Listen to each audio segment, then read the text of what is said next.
biaya, buang energi, buang peras otak, kesibukannya luar biasa, tapi berlalu begitu saja. Persoalannya adalah kita seringkali tidak memaknai Natal itu, sehingga berlalu begitu saja, tapi tidak membawa kesan tersendiri dalam hidup kita.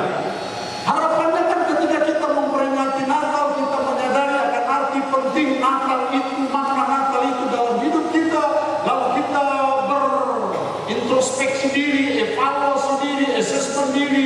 Kalau ada lorong-lorong hidup kita yang tidak sesuai dengan makna Natal, ya harusnya disingkirkan. Itu artinya kita memakai Natal, sehingga Natal membawa kesan tersendiri dalam hidup kita.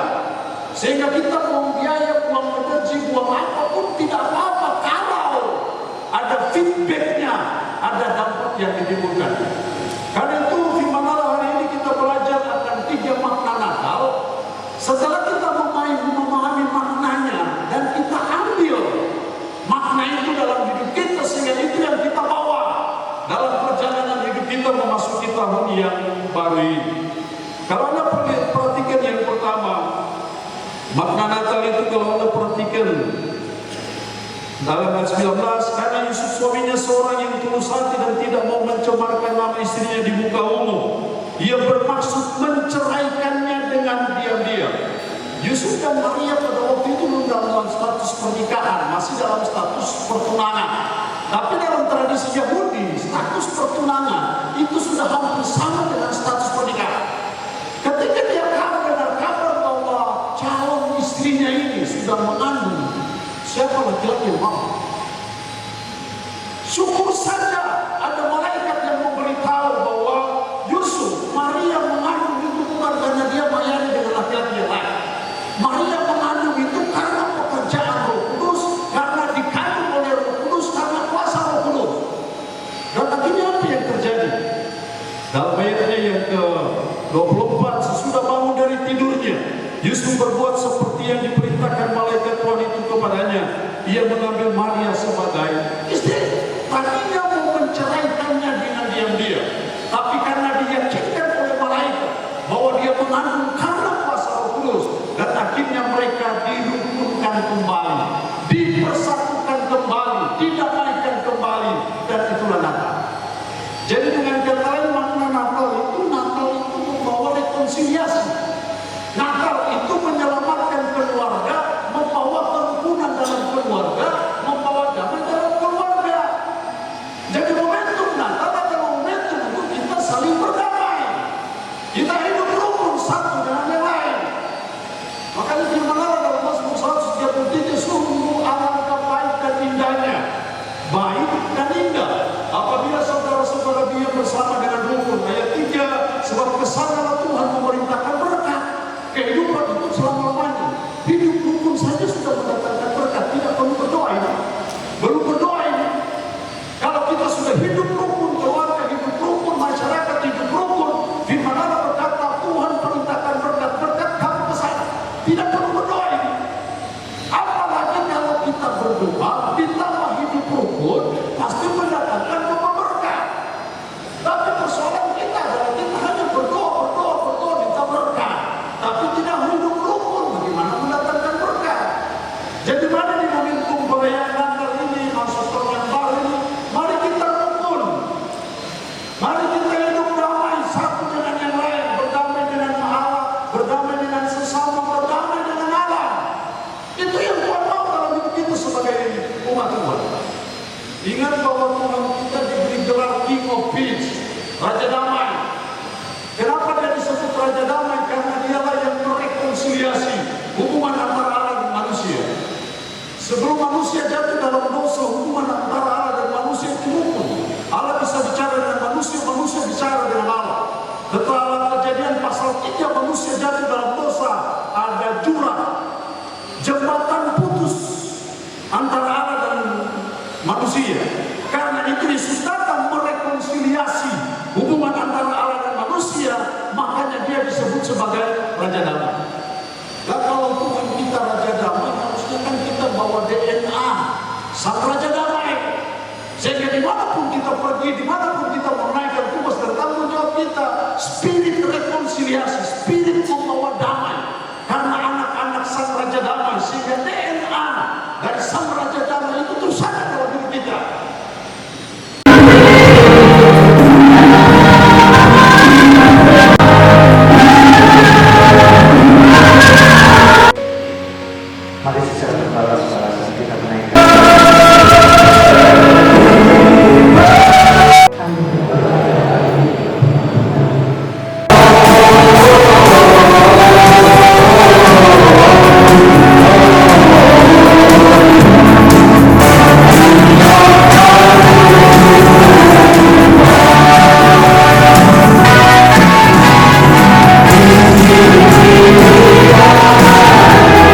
Hari ini tentunya kita yang hadir di ruangan ini, kita yang berada di tempat ini, kita hadir dalam rangka melaksanakan perayaan Natal bersama antara Pemda, TNI, kepolisian dan masyarakat di Kabupaten Maibrat yang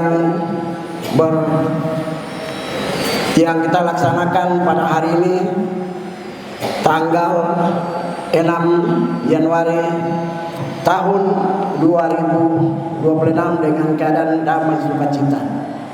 Kita sebagai anak-anak Tuhan tentunya kita harus mengucap syukur kepada Tuhan bahwa hari ini kita bisa hadir di pagi hari ini menjelang siang hari ini merayakan Natal bersama dengan istri, anak-anak kita, orang tua kita, saudara-saudara kita, pegawai-pegawai kita, dengan Tuhan memberikan kita umur panjang, kekuatan, napas, dan kehidupan untuk kita sehingga kita boleh merayakan acara lepas sambut di hari ini.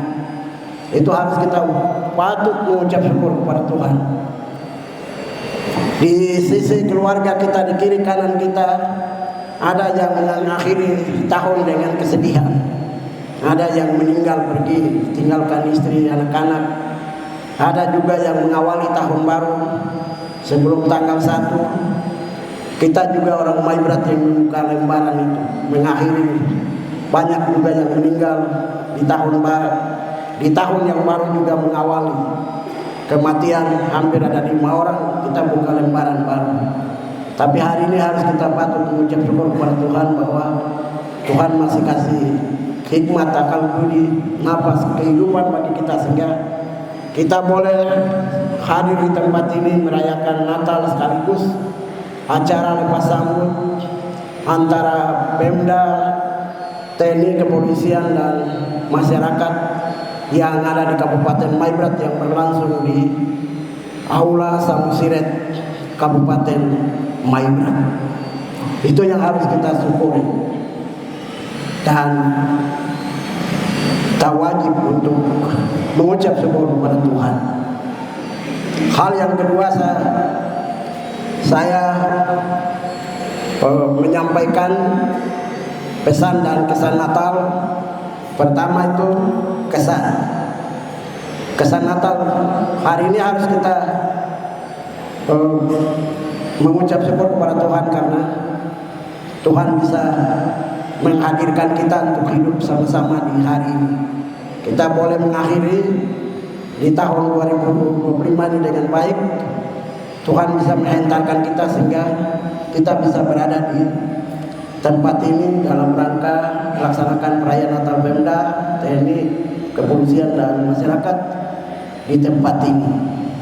Itu yang harus kita syukuri.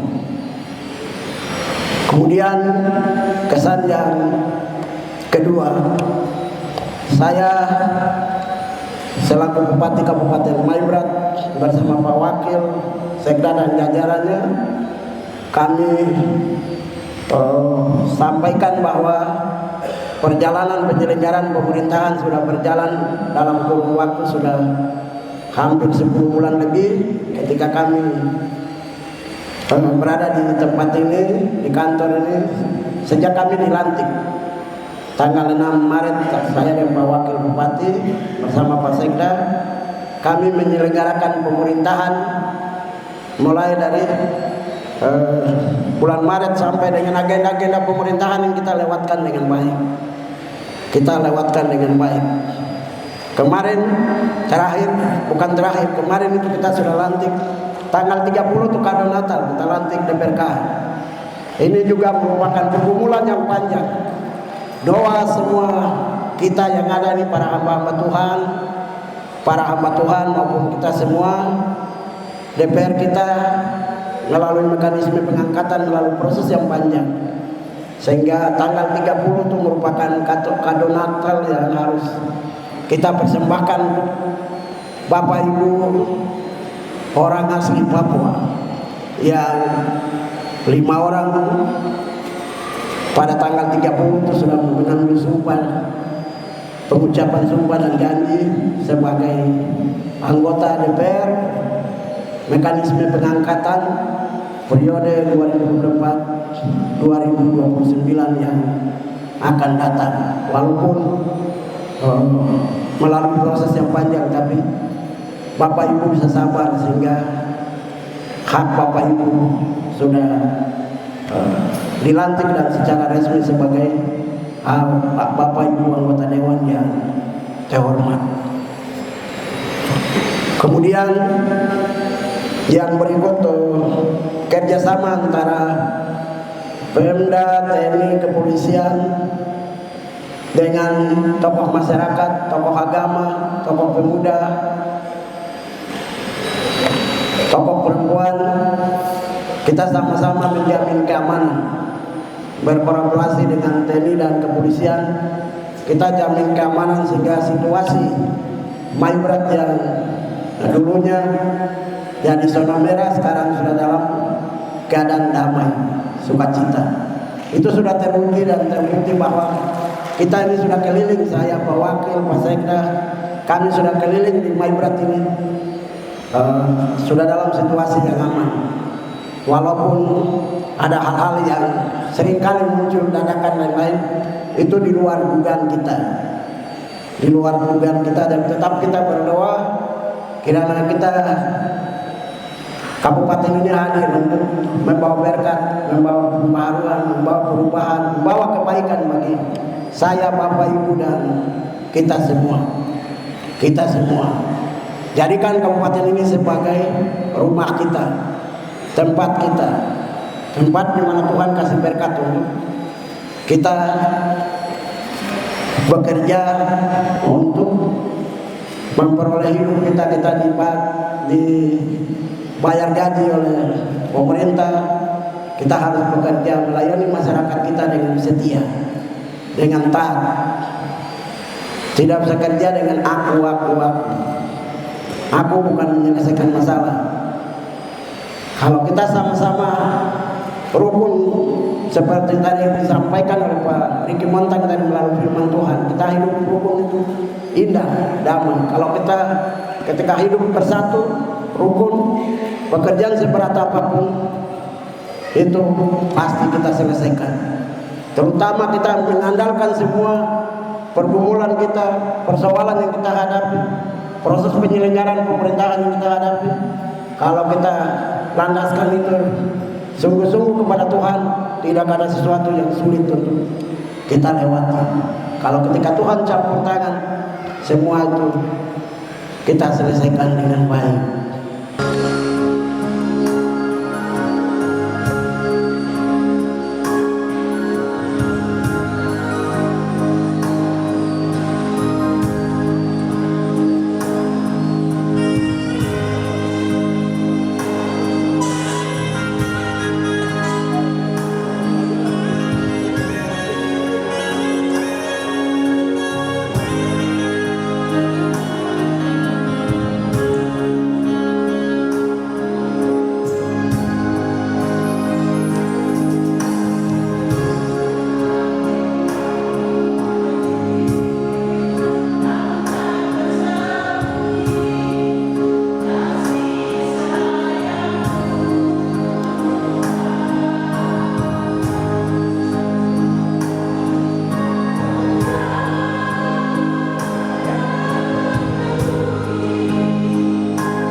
perjalanan memang adalah perjalanan yang besar.